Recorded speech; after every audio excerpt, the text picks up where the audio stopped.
දවසේ වෙඩිල්ල පත්තු වෙනවා. දවසේ වෙඩිල්ල කියන එක. දවසේ වෙඩිල්ල දවසේ වෙඩිල්ල. දවසේ වෙඩිල්ල කියන. Thanks. Love you. Forever. හිටපු අමාත්‍ය CB රත්නායක මහතා අත්අඩංගුවටගෙන තිබෙනවා. මේජර් නෙවිල් පන්නිආරච්චි මහතා අත්අඩංගුවට පත්ව තිබෙනවා. හිටපු නගරාධිපති සමන්ලාල් ප්‍රනාන්දු මහතා අත්අඩංගුවටගෙන තිබෙනවා. හිටපු රාජ්‍ය අමාත්‍ය නිබල් දාන්සා මහතා අත්අඩංගුවටගෙන තිබෙනවා. හිටපු ජනාධිපති රනිල් වික්‍රමසිංහ මහතා අත්අඩංගුවටගෙන තිබෙනවා. ශෂීන්ද්‍ර රාජපක්ෂ මහතා අත්අඩංගුවටගෙන තිබෙනවා. හිටපු අමාත්‍ය එස්.එම්. චන්ද්‍රසේන මහතා අත්අඩංගුවටගෙන තිබෙනවා. කාන්ත වික්‍රමසිංහ මහතා අත්අඩංගුවටගෙන තිබෙනවා. හිටපු අමාත්‍ය කෙහෙලිය රඹුපැල්ල මහතාගේ දියණියන් දෙදෙනෙකු සහ එක් දියණියකගේ ස්වාමි පුරුෂයෙකු අත්අඩංගුවට පත්ව තිබෙනවා.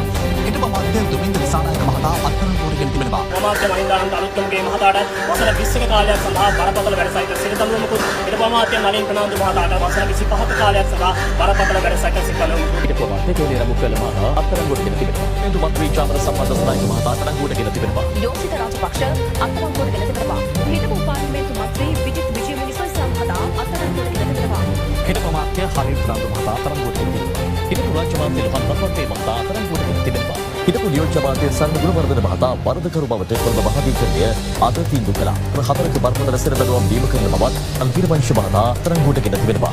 හිටපු පාර්ලිමේන්තු මන්ත්‍රී චන්දන කප්පිආරච්චි මහතා අත්අඩංගුවටගෙන තිබෙනවා. කපිල චන්ද්‍රසේන මහතා අත්අඩංගුවටගෙන තිබෙනවා. හිටපු පාර්ලිමේන්තු මන්ත්‍රී සජිත්වාස් ගුණවර්ධන මහතා අත්අඩංගුවටගෙන තිබෙනවා. රේසරේ අත්අඩංගුවටගෙන තිබෙනවා. හිටපු අමාත්‍ය කෙහෙලිය රඹුපැල්ල මහතාගේ දියණිය වන චමිත්‍රේ රඹුපැල්ල අත්අඩංගුවටගෙන තිබෙනවා. නිකල් වණතුංග මහතා අත්අඩංගුවටගෙන තිබෙනවා. හිටපු අමාත්‍ය CB රත්නායක මහතා දෙසැම්බර් මාස 16 වෙනිදා දක්වා ආරක්ෂිත බන්ධනාගාරගත කර තිබෙනවා. සඳ රණතුංග මහතා අත්අඩංගුවටගෙන තිබෙනවා.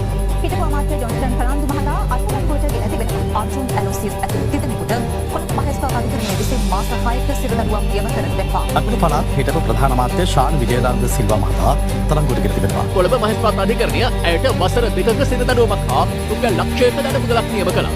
අභියාචක විත්තිකාරියට එරෙහිව කොළඹ මහේස්ත්‍රාත් අධිකරණය දුන් තීන්දුව ස්ථිර කරන බවයි.